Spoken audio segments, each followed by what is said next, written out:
experience of witnessing a Marine who'd been standing a few scant inches away from him get hit by shrapnel from a similar explosion.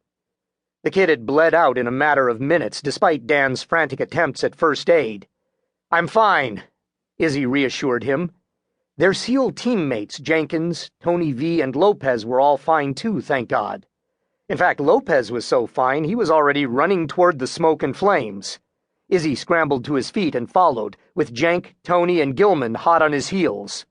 They'd been a mere 4 blocks away from the former marketplace that was the bomb's ground zero, and as they approached, the chaos increased. More than one bus was on its side. Other cars were flipped upside down, one of them burning. Civilians were everywhere, crying, bleeding. Some of them were running away, some not doing much of anything but lying dazed where they'd fallen, slapped down by the blast's giant invisible hand. The United States Marines, God bless them, were already on the scene, a female officer coolly and efficiently taking command of the rescue effort, getting the injured people out of the vehicles, evacuating the surrounding buildings, putting out the fires. Izzy's ears were still ringing, but he saw what Lopez was doing with the hot Marine lieutenant's blessing.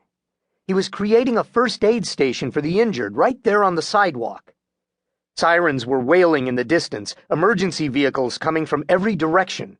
But the streets were filled not just with people, but with rubble and smoke and, holy shit, the front of an entire row of buildings, including his favorite shawarma stand, had been blown to hell.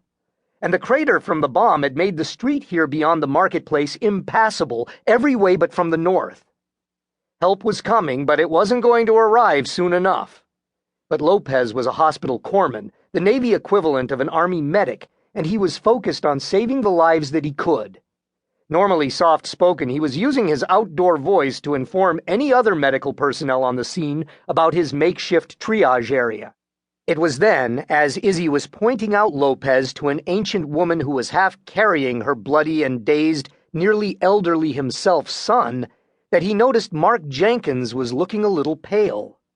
The height-challenged SEAL was holding his right wrist tight against his side, as if he'd jammed it bad when he'd forcefully come into close personal contact with the street. "You okay?"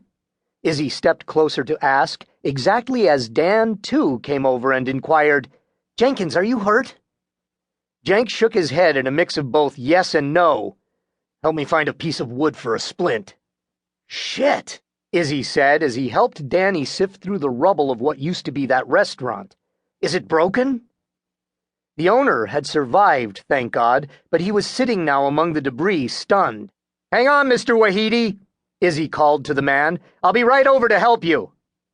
Everything was either too big or too splintered or too full of nasty-ass nails.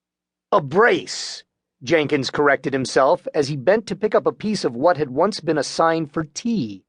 I meant a brace. Son of a bitch!" His wrist was definitely broken.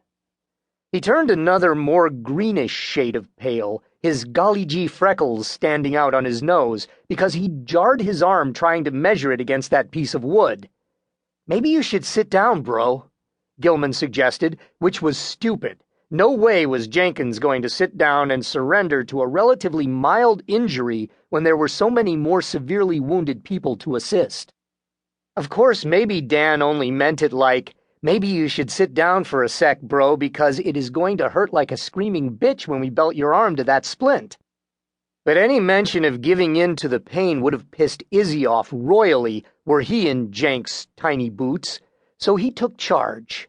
"He's fine where he is," he told Dan, told Jenkins, too, because the man looked like he needed encouragement, and adding to Dan, "Don't bother with your belt."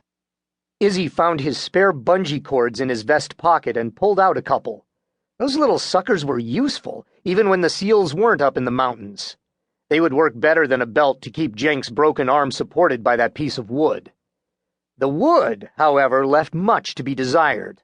So Izzy tossed Dan the cords, reaching down and untying his own bootlaces even as he told Jenk, "I say go for it. Buy the house of your dreams." As he'd expected, Danny objected, which was good. Jenk needed a little distraction. "And hold 2 mortgages if the condo doesn't sell?" Dan said. "Sure, why not?" Izzy quickly